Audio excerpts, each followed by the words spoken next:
एक सवाल जो हर साल करोड़ों महिलाओं के मन में आता है, पर जिसे खुलकर कोई नहीं पूछता। घर में नहीं, मंदिर में नहीं और पंडित जी से तो बिल्कुल नहीं।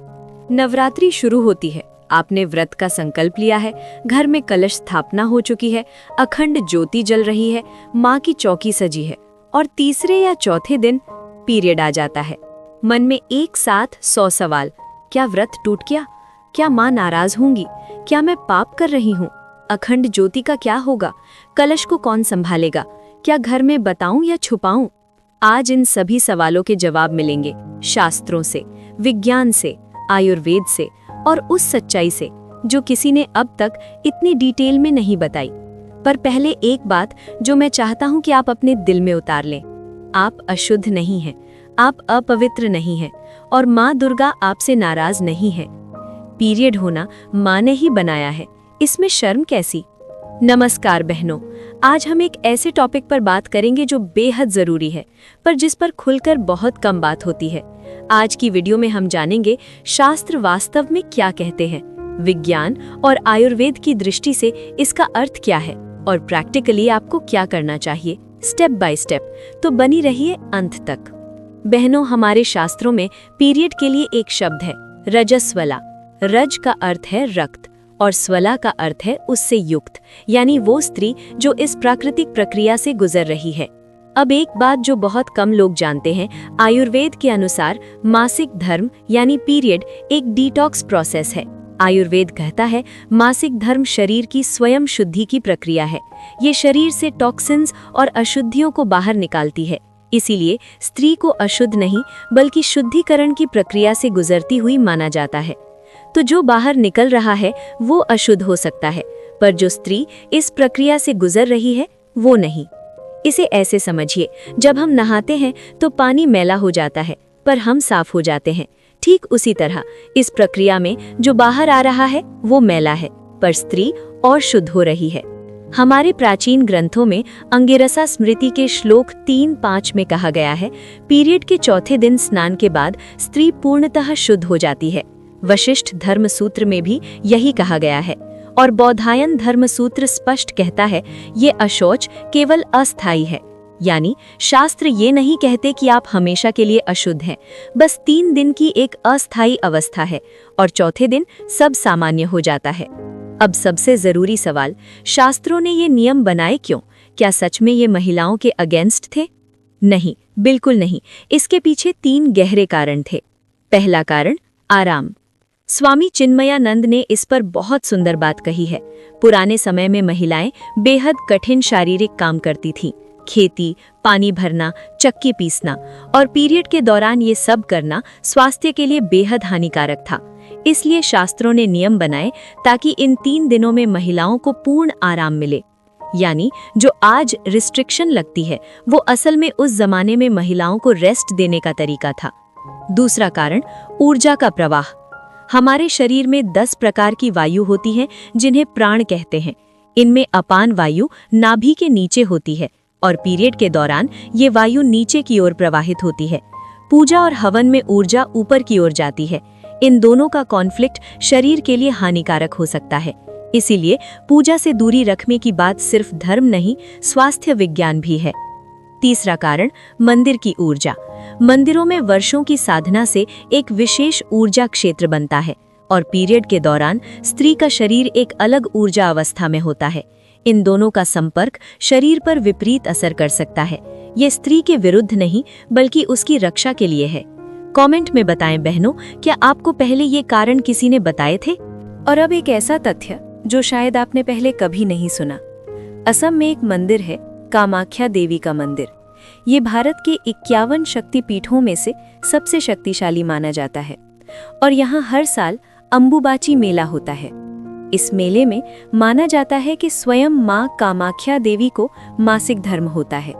3 दिन मंदिर बंद रहता है और चौथे दिन लाखों भक्त उस पवित्र प्रसाद को पाने के लिए देश विदेश से आते हैं। कामाख्या मंदिर की परंपरा ये सिद्ध करती है कि पीरियड केवल अशुद्धता नहीं, ये सृजन की शक्ति है, नवीनीकरण का प्रतीक है। ठीक वैसे जैसे धरती के मौसम बदलते हैं, माँ का ये चक्र जीवन और पुनर्जन्म का प्रतीक है। तो जब स्वयं देवी को पीरियड होता है और उसे पवित्र माना जाता है, तो आप कैसे अपवित्र हो सकती हैं? अब आते हैं सबसे जरूरी प्रश्न पर। नवरात्रि के बीच में पीरियड आ जाए तो शास्त्रों के अनुसार एग्जैक्टली क्या करना चाहिए? शास्त्र और परंपरा दोनों मिलकर यही कहते हैं। नियम नंबर 1, व्रत जारी रख सकती हैं। शास्त्रों के अनुसार यदि कोई महिला नवरात्रि का व्रत रख रही है और बीच में पीरियड हो जाए तो व्रत करती रहें। व्रत का संबंध मन की भक्ति से है। मन से की गई भक्ति से व्रत का पूर्ण फल प्राप्त होता है। यानी व्रत नहीं टूटता, बस पूजा की विधि बदल जाती है। नियम नंबर 2, मूर्ति स्पर्श और पूजा से दूरी।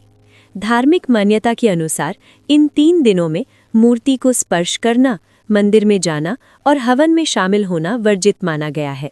घर में पूजा का दायित्व परिवार के अन्य सदस्यों को दे देना चाहिए। नियम नंबर 3, अखंड ज्योति की चिंता मत करें। अगर घर में अखंड ज्योति जल रही है तो उसे घर के किसी अन्य सदस्य के हवाले कर दें। पति, माँ, सास, बेटी, कोई भी जो उपलब्ध हो। ज्योति बुझनी नहीं चाहिए, पर आपको उसे इन दिनों छूने की जरूरत नहीं। नियम नंबर 4, मन से जुड़ी रहिए। बस मन ही मन माँ का स्मरण करती रहें, ध्यान करें। मन से की गई भक्ति से माँ दुर्गा प्रसन्न होती है और आशीर्वाद देती हैं। नियम नंबर 5, दुर्गा सप्तशती सुन सकती हैं। पढ़ना इन दिनों वर्जित है, पर सुनना बिल्कुल ठीक है। ऑडियो में दुर्गा चालीसा, दुर्गा सप्तशती या कोई भी भक्ति संगीत आप सुन सकती हैं।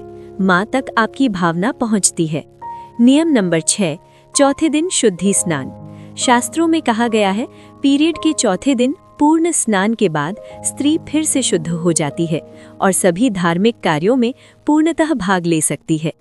चौथे दिन सुबह गंगा जल से स्नान करें। यदि उपलब्ध ना हो तो साफ पानी में थोड़ा नमक मिलाकर स्नान करें। नए या धुले कपड़े पहने और फिर पूजा में पूरे मन से जुड़े। ये 8 काम जरूर करें इन 3 दिनों में। बहनों, ये 3 दिन सिर्फ रिस्ट्रिक्शन के नहीं है, ये 3 दिन आपके लिए हैं, तो इन्हें सही तरीके से यूज करें। काम नंबर 1, पूर्ण आराम करें। आयुर्वेद कहता है पीरियड के दौरान बहुत अधिक शारीरिक काम करने से वात दोष बढ़ता है, जो कि दर्द, थकान और हार्मोनल इम्बैलेंस का कारण बनता है। इसलिए इन दिनों पूर्ण आराम करना शरीर की सबसे बड़ी सेवा है। काम नंबर 2, माँ का नाम जपती रहें। जय माता दी या ओम दुम दुर्गाय नमः, इस मंत्र को मन में जपती रहें। कोई माला लेने की जरूरत नहीं, बस मन में। माँ सुनती हैं। काम नंबर 3, दुर्गा सप्तशती का ऑडियो सुने। YouTube पर दुर्गा सप्तशती पाठ सर्च करें। हेडफोन्स लगाकर लेटे लेटे भी सुन सकती हैं। भक्ति का ये रूप भी उतना ही पवित्र है। काम नंबर 4, सात्विक भोजन करें। व्रत का खाना साबूदाना, कुट्टू, सिंघाड़ा, फल, दूध ये सब खा सकती हैं। गर्म पानी पिएं, अदरक की चाय लें, शरीर को पोषण दें। काम नंबर 5, घर में सकारात्मकता बनाए रखें। इन दिनों झगड़े से बचें, नकारात्मक बातें न करें, शांत रहें। माँ शांति और प्रेम से प्रसन्न होती हैं। काम नंबर 6, ऋषि पंचमी का व्रत याद रखें। शास्त्रों में कहा गया है यदि किसी कारणवश पीरियड के दौरान कोई नियम टूट जाए तो ऋषि पंचमी का व्रत रखकर उस दोष का प्रायश्चित किया जा सकता है। ये हर साल भाद्रपद माह के शुक्ल पक्ष की पंचमी को आता है। काम नंबर 7, खुद को गिल्ट में मत डालो। ये सबसे जरूरी है। पीरियड होना आपकी गलती नहीं, ये प्रकृति का नियम है। माँ ने खुद ये बनाया है, तो माँ से डरिए मत, माँ से जुड़ी रहिए। काम नंबर 8, चौथे दिन की तैयारी करें। मन में संकल्प रखें, जैसे ही पीरियड खत्म हो मैं पूरे मन से माँ की पूजा करूंगी। ये संकल्प ही माँ को प्रसन्न करता है। और अब वो काम जो इन 3 दिनों में बिल्कुल नहीं करने चाहिए। पहला, मूर्ति को मत छुएं, चाहे घर की हो या मंदिर की। दूसरा, कलश को मत छुएं, अखंड ज्योति को मत छुएं, ये किसी और को सौंप दें। तीसरा, हवन या यज्ञ में शामिल मत हो, दूर से देख सकती हैं पर पास मत जाएं। चौथा, खुद को घर में बंद मत करो। पुराने समय में अलग कमरे में रखा जाता था, आज के समय में ये आवश्यक नहीं, बस पूजा स्थल से दूरी रखें। पांचवा, किसी को फोर्स मत करो। हर घर में परंपराएं अलग होती हैं, अपनी मान्यता के अनुसार चलें। अब बात करते हैं विज्ञान की। आधुनिक विज्ञान कहता है पीरियड एक नेचुरल बायोलॉजिकल प्रोसेस है, इसमें किसी भी प्रकार की अशुद्धता नहीं होती। पर विज्ञान ये भी कहता है पीरियड के दौरान प्रोजेस्टेरॉन और ऑक्सीटोसिन हार्मोन्स में तेज बदलाव होते हैं, जिससे मूड स्विंग्स, इमोशनल चेंजेस और शारीरिक थकान होती है। इसलिए इन दिनों आराम करना शरीर की जरूरत है। तो देखिए, जब शास्त्र कहते हैं आराम करो, विज्ञान भी कहता है आराम करो। दोनों एक ही बात, बस भाषा अलग है।